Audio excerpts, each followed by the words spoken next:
the Tesla, said to be the strongest of the strong, the best tower in Kingdom Rush. Is it true, or is it not? People may agree or disagree with this. So, yeah. So, hello guys, welcome back to another video, and this one is the Tesla review, the said to be strongest tower, and the last tower you unlock. Maybe strong because of that reason only. This tower is considered to be the most spammable tower, like, you can beat any level with a spam. This tower is pretty broken, that people say. It makes the game pretty bland, they say. So, yeah. This tower, actually, just for people that spam this tower, it just makes the game not fun. Like, a tower defense has a variety of towers for you to pick and choose your unique defense for, like, causing multiple choke points and yeah, whatever those. But this tower, people say ignore that criteria. Like, you can spam 2 Teslas on the second to last map, like on the main campaign, on veteran, you win. Like, you just check out my newest video, like not newest video, but the one that I use the least towers I can to beat it, and I only use 2 Teslas on that level on veteran, so that is pretty interesting. So I'm gonna review this commonly known as the best tower. Let's first break down the main tower, aka its damage and other things. The tower has exceptional range. It's not the worst, but it is pretty decent, I can say. So yeah, it is a bit narrower than the tier 3 artillery, more precisely 8% more narrow, which might be bad. Like, the Big Bertha has a little bit more range than it, like, because of the 8% narrow. So yeah, the Big Bertha has a little bit more range, which it's upside for Big Bertha, but it's not a huge disadvantage. But there's a pretty big difference between it and the Big Bertha. The Big Bertha has freaking infinite pierce, I think. Infinite pierce. Like, one bomb can hit like 20 skeletons, but the Tesla can only hit 3. Up to 3 targets. And if the target is outside the range of the Tesla, the electric will actually do much less damage. Like, I heard this, I think, from a comment from King's video, and I think that's actually true, because on this footage I think that happened like twice. So yeah, this is sometimes troublesome. Actually, this is mostly troublesome. Not sure this is one is intended or not, but yeah. So these are the, you can say, cons of the tower, but there's like a lot of advantages.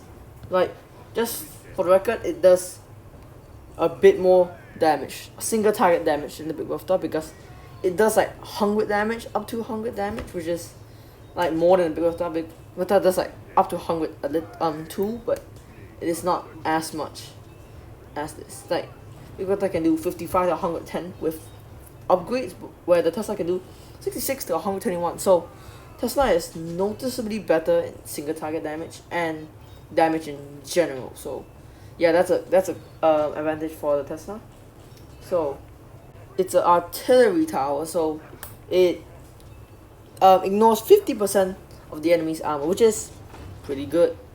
It also attacks every 2.5 seconds, which the Big Bertha attacks every 4 seconds. So almost 4, like 3.5 seconds. But yeah, this tower attacks much faster than the Big Bertha, which is pretty good to have. Like, 1 second faster is a welcome addition, especially for artillery tower. So yeah, that is good for it.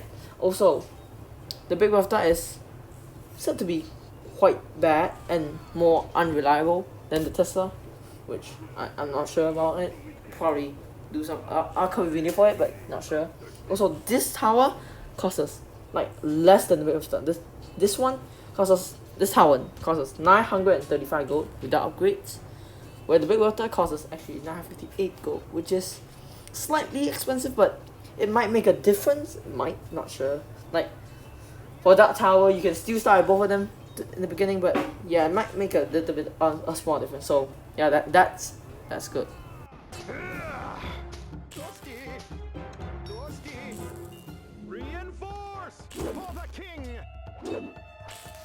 Next up is the Supercharge Bolt ability.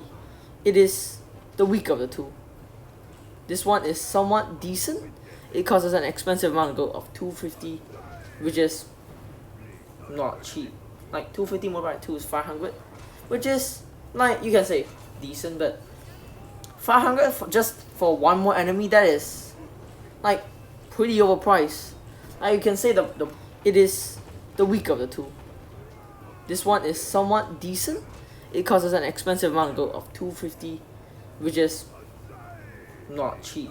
Like 250 multiplied by 2 is 500, which is, like, you can say decent, but 500 just for one more enemy, that is like pretty overpriced. Like, you can say the poison is pretty overpriced because just like this 10 damage, like, or like not 10 damage, like just 100 damage for 2 damage. So it's still not the best, but it's still pretty good. It can attack up to 5 enemies, which is more than 3, so it's better, of course. But it is, I don't think it's it's worth 250, even though like the upgrades make it 187. It is still pretty expensive. Like, it's more justifiable, but it's still a bit expensive. Or we can change the problems of this ability with it, like buffing it. Like, I suggest like make it attack one more target, like 6 or 7, so that make it a little bit better. But yeah, this game I don't think will update, so yeah. But that will make it more viable, so people will use it more. So yeah, this ability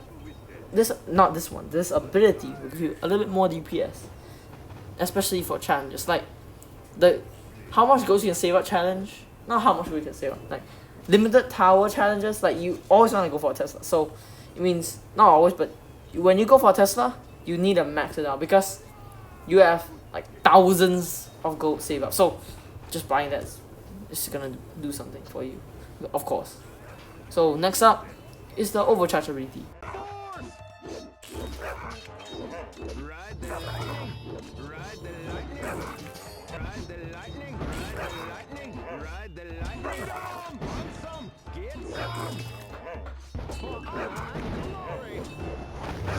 The ability is good, like really good. Actually, it's great. This ability allows the tower to easily wipe out wolves and goblins. Like, goblins are one-shotted, like no matter what, but wolves, like 90% of the time you one-shot. But this is just like for very good crowd control and DPS. It almost has infinite PS, I think. But like, I don't think it does have infinite PS because I think I saw it run out PS once. Not sure. I think like Necromancer skeletons killed it, but not sure. It had just like infinite PS. Like, let's just say this much. It is especially insane with in a curve. Like, you can wipe out skeletons immediately. Like, I think this footage shows it wiping out skeletons like 20 times. So yeah. This Overcharge price also, it's not that bad. Like 187, the same with the other one. Like, I know it's 3 upgrades, but it is still pretty similar, and it does so much better. It attacks 2.5 seconds. The Tesla attacks 2.5 seconds. So this ability unleash every 2.5 seconds, which is pretty good. Like, not gonna lie, like the damage adds up, even though it's minimal. You can see it. You can say it's minimal, but it adds up a lot over time. So this one's very good, and it can also do small damage to like hordes, like not hordes, but it can do small damage to medium health enemies. So like after a while, it will just clear them out. Like, you can destroy the level 2 wolves, like the mid-tier wolves. Not sure what you call them, but yeah, you can destroy it pretty easily. So that's good. And also, this ability increases the DPS by a sizable margin. So there's almost no flaws to this one, except for like putting in like a stupid spot. Like the Tesla, you gotta put in like a choke point or something because it's like just tower defense. Like, it's of course like this, but this tower works extremely well in corners, but not the best. Not in the corners. Like, you're just minus the DPS by pretty big. margin if you're not putting it in the corner.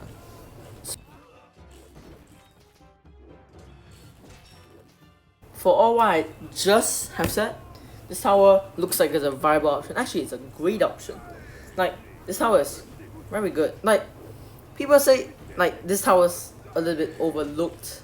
Like, they say it's not the best, which is I might agree on, but I actually don't think I will agree on this. Like, I think Tesla's the best tower because it does better crowd control than Ranger DPS, of course. Ranger hideout, of course, this is 1%, and also doesn't do bad DPS. So this one is actually very good, and yeah, this is actually it. Like, I don't say any like the DPS specifically or something because this is just a small little analysis for my little ass brain. So yeah, this tower is really good and spammable. Like, this tower, I will choose it rather than Big Buffstar most of the time, but Big Buffstar comes in very handy in some situations like the Tesla cannot do. So this is a great tower. Like, Big Buffstar is just the alternate tower for this. This is a S-class tower, in my opinion. Actually, S? Yeah, S. It's a 9, could be a 9.5 out of 10. It's not a 10, it has some flaws, so yeah. Thanks for watching this video, and stick to the end. Thank you a lot. Have a great day, guys. Bye.